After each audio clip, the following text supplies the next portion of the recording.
Olá, amigos, a paz do Senhor. Hoje nós vamos dar sequência à série Os Milagres de Jesus. Até agora, nós falamos daqueles milagres que estão exclusivamente no livro de João.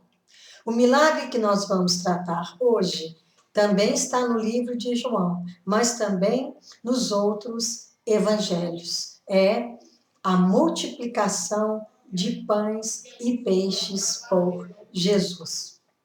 Está em João 6, versículos de 5 a 15, Marcos 6, versículos de 34 a 44, Lucas 9, de 12 a 17, e em Mateus 14, de 14 a 21. Jesus, eles tinham ido para o mar da Galileia, ou seja, em direção ao lago de Tiberíades ou de Genezaré, que é a mesma coisa. Pela extensão, eles chamavam aquele lago de mar. E Jesus dirigiu-se para lá. E uma grande multidão seguiu Jesus. Vamos à leitura a partir do versículo 5. João 6, 5. Então Jesus, levantando os olhos e vendo que uma grande multidão vinha ter com ele, disse a Filipe: Onde compraremos pão para estes comerem? Mas dizia isto para o experimentar, porque ele bem sabia o que havia de fazer. Filipe respondeu-lhe: 200 dinheiros ou denários de pão não lhes bastarão, para que cada um deles tome um pouco. E um de seus discípulos, André, irmão de Simão Pedro, disse-lhe: Está aqui um rapaz que tem 5 pães de cevada e 2 peixinhos, mas que é isso para tantos? E disse Jesus: Mandai assentar os homens. E havia muita relva naquele lugar. Assentaram-se, pois, os homens em número de quase 5.000. E Jesus tomou os pães, havendo dado graças, repartiu-os pelos discípulos, e os discípulos pelos que estavam assentados, e igualmente também dos peixes, quanto eles queriam. E quando estavam saciados, disse aos seus discípulos: Recolhei os pedaços que sobejaram, para que nada se perca. Recolheram-no, pois, e encheram 12 alcofas, ou cestos, de pedaços dos 5 pães de cevada que sobejaram aos que haviam comido. Vendo, pois, aqueles homens o milagre que Jesus tinha feito, diziam: Este é verdadeiramente o profeta que devia vir ao mundo. Sabemos, pois, que haviam de vir arrebatá-lo para o fazerem rei. Tornou a retirar-se, ele só para o monte. A multidão seguia Jesus, porque já a fama dele já tinha esparramado e também porque muitos daquele povo já tinha visto muitos sinais, prodígios e milagres que o Senhor Jesus tinha feito. Então, como nos dias de hoje, as pessoas vão longe porque ficam sabendo que tem alguém que está operando alguma maravilha, que tem poder para orar, e em vez de a pessoa procurar o Senhor, ler a palavra, aprender de Deus, fica buscando outras pessoas que possam ser um atalho para as suas conquistas e não vão diretamente ao Senhor. E as pessoas daquele tempo também, por ouvir falar de Jesus, de tudo que ele fazia, eles começaram a aglomerar. E essa multidão devia ser muito grande, porque se tinha 5.000 homens, ainda havia as mulheres e as crianças. Então, era um número muito elevado de pessoas que estavam ali. E Jesus disse para Filipe, um dos apóstolos: Onde compraremos pão para eles comerem? Jesus sabe todas as coisas. E ele sabia como resolver, mas ele queria experimentar para ver se ele já tinha compreendido o plano para Jesus neste mundo, o que ele poderia fazer para aqueles que crerem. Mas dizia para experimentar, porque ele bem sabia o que havia de fazer.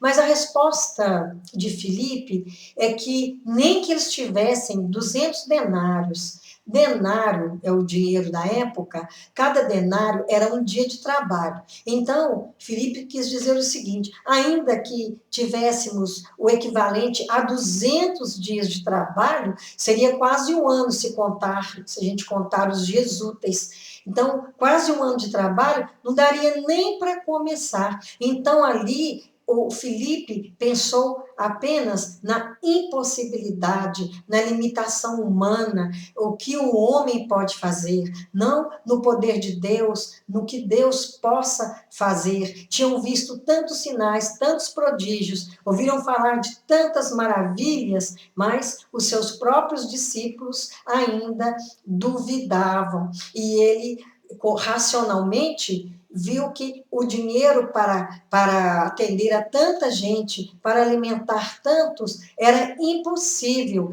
naquele momento, porque 200 seriam insuficientes. Mas, na verdade, eles não tinham nem esses 200.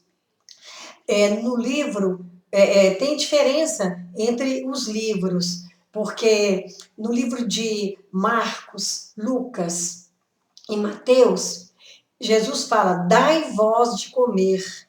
E no livro de Marcos, fala que aquela multidão estava tão perdida que era como ovelhas que não têm pastor. Então, Marcos dá uma ideia de que aquele povo todo que estava ali buscando por milagre, buscando por alguma maravilha de Jesus, por alguma ajuda, realmente era um povo desnorteado. Eles não tinham, porque os judeus eram muito incrédulos quanto a Jesus, a maioria deles não acreditava que era o Filho de Deus, então eles buscavam por uma liderança espiritual, por alguém, estavam perdidos. Então, à medida que foram conhecendo de Jesus, sabendo de Jesus, eles começaram a aglomerar.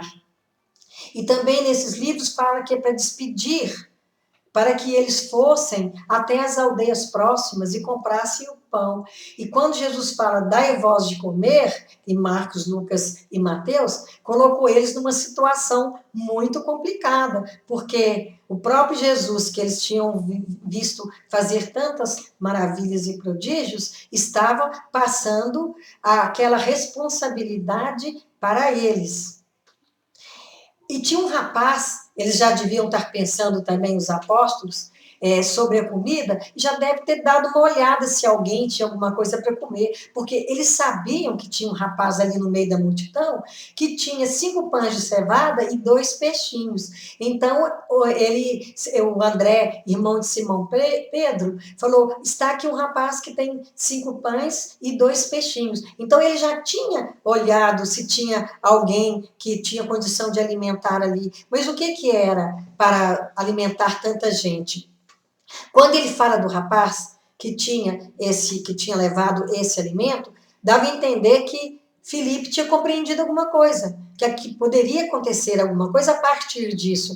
Mas quando ele fala, mas que é isso para tantos? Então, volta a estaca zero. Ele realmente pensou na impossibilidade. E muitas vezes nós também, com o nosso pensamento humano, nossa limitação da nossa carne, a gente limita muito o poder de Deus e muito que Deus poderia fazer pela nossa vida, pelos nossos, quando nós intercedemos por outras pessoas, porque às vezes nós achamos que aquele problema é tão difícil e alguma dúvida paira na nossa mente, e isso limita muito, porque o Senhor faz, mas na medida da nossa fé, na medida que a nossa fé cresce, que a nossa fé é aumentada, aí nós vemos muitas maravilhas, mas até aquele momento, os discípulos ainda não tinham despertado essa fé na maneira que poderia também eles realizar maravilhas e prodígios. Jesus tomou os pães e deu graças, porque o Senhor, ele, numa perfeita interação com o Pai, ele agradeceu, sabendo que o Senhor poderia fazer aquele milagre, aquela multiplicação suficiente para atender a todos que estavam ali. Então, nós também devemos agradecer até antes de receber, na certeza de que o Senhor, Ele vai inclinar o ouvido para as nossas petições, porque a própria Bíblia fala que nós devemos pedir e recebereis. Então, nós não podemos ser tímidos e achar, não, isso não é possível, isso é difícil demais. Não há nada difícil para Deus, porque para Ele tudo é possível, aquele que crê. Então, a condição que nós precisamos ter é crer que o Senhor é capaz de todos os milagres possíveis e inimagináveis, porque realmente Deus não é limitado. Ele não tem essa limitação que nós, humanos, temos. Aí Jesus, depois que ele agradeceu, porque ele tinha a confiança plena de que Deus iria realizar aquele milagre, ele manda que todos assentassem. E tinha muita relva ali, porque normalmente quando vai distribuir algum alimento, ou nas igrejas, alguma quermesse, alguma coisa, eles pedem que se faça uma fila, mas aqui não. Jesus, ele já pensou também que todos ficassem confortáveis, que todos esperassem assentados, porque também já era tarde, o dia já declinava e todos estavam com muita fome. Mas como viram tantos milagres naquele lugar, ninguém arredava pé, todos estavam ali ouvindo a Jesus e até esperando o que mais que o Senhor poderia fazer. Aí Jesus, depois que ele deu graças, que ele deu um cesto para que os discípulos distribuíssem, e o cesto voltava vazio e enchia, e um sem número muito grande, e todos comeram à vontade, o quanto eles queriam, e todos ficaram saciados. E Jesus aqui, ele também preocupa com o que sobrou. Ele dá para nós um exemplo de que nós não podemos desperdiçar, porque tudo que recebemos, tudo que conseguimos é bênção. Nem por isso, só porque o Senhor multiplicou ali o pouco em muito, que ele poderia multiplicar outras vezes, não significava que eles não tinham que deixar aquilo de qualquer maneira, não, tinham que recolher e guardar para não se perder, porque a fome bate à porta outras vezes. Nós não comemos uma vez e ficamos saciados para o resto do dia.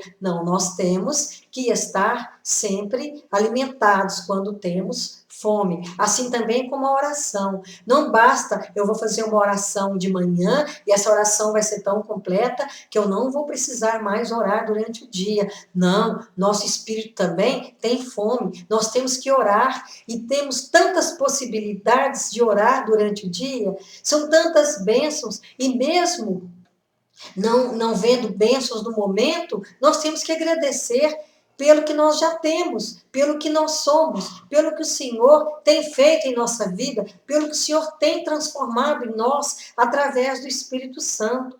Nós lembramos daquela viúva que Eliseu ajudou, que foi atrás do profeta e disse que não tinha nada em casa e que o Eliseu multiplicou aquele azeite, porque ela estava a ponto de perder os 2 filhos para as pessoas para quem ela devia, para os seus credores, e ela teve que buscar vasilhas, e quanto mais chegavam vasilhas, mais o azeite entornava, e chegou ao ponto de não ter mais vasilhas suficiente, e nós temos vasilhas suficientes? Às vezes nós estamos tão limitados pela nossa incredulidade que as nossas vasilhas são muito poucas e elas minguam logo. Mas se nós cremos no Senhor, de nada teremos falta. Não quero dizer de prosperidade exagerada, de riquezas que nós não vamos levar para outra vida. Não,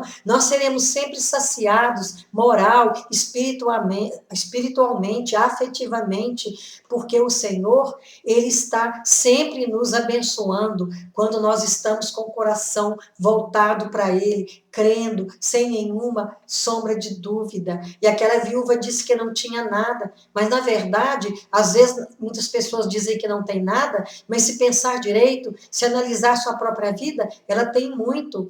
A viúva, ela tinha ali um profeta que estava à disposição, porque como homem de Deus, ele multiplicou aquele azeite. Ela tinha uma casa, ela tinha 2 filhos, ela teve fé. Então, ela não era tão pobre como ela pensava. E muitas vezes nós fazemos uma autoanálise muito errada, e a gente se sente muito desprovido. E nós, se nós prestarmos atenção em tantas bênçãos que o Senhor nos concede no dia a dia, desde a mais simples até as maiores, embora não haja bênção pequenas, mas há umas que são urgentes, que nós necessitamos mais. Então, o Senhor, para Ele, não existe nada pequeno e nada grande. O Senhor, Ele pode todas as coisas, principalmente para aqueles que creem. Então, quando aquele povo viu o milagre que Jesus tinha feito, eles reconheciam que aquele era o profeta que devia vir ao mundo, que Jeremias falou, Isaías falou, nos Salmos também houve referências de Davi sobre esse profeta que viria. Então, só porque eles viram sinais. Então, hoje, não tem aquela efervescência de milagres, embora haja milagres sim, quando falta o recurso, quando não depende de nós, o Senhor entra com providência e faz o milagre. Mas tem muita coisa que depende de nós e nós ficamos clamando a Deus, quando nós devemos ter a iniciativa de fazer alguma coisa. E muitas vezes nós estamos acomodados. Então, o povo estava ali por causa dos sinais, estavam ouvindo e porque eles achavam que iam receber mais. Então, hoje isso não é diferente. Muitas pessoas vão aos templos e se não recebem o que estão pedindo, porque às vezes não é hora, às vezes Deus acha que naquele momento não é bom, porque a pessoa às vezes vai abandonar a fé depois que ela conseguir. O Senhor conhece, Ele é onisciente, Ele sabe tudo que pensamos e que sentimos, e Ele conhece o nosso caráter. Então, é assim que o Senhor age. E eles queriam fazê-lo rei, mas o Senhor, Ele não veio para ser rei, Ele veio para ser o agente espiritual de nossa salvação. Ele vai voltar como juiz, porque o Senhor Deus, hoje, Ele é o nosso rei, mas Ele vai voltar para o julgamento dos vivos e dos mortos. Que nós possamos compreender que na palavra de Deus tem resposta para tudo, e nós somos ricos, porque nós temos a palavra de Deus, e lá nós temos respostas para as nossas indagações, para as nossas súplicas, e o Senhor, Ele não está de mão fechada, Ele está com o braço estendido para nos abençoar. Que o Senhor nos abençoe, que o Senhor nos guarde do mal, nos livre de tudo que é ruim e nos conduza à vida eterna pela sua palavra da verdade. Perdoe os nossos pecados, que assim seja. Amém e amém e amém.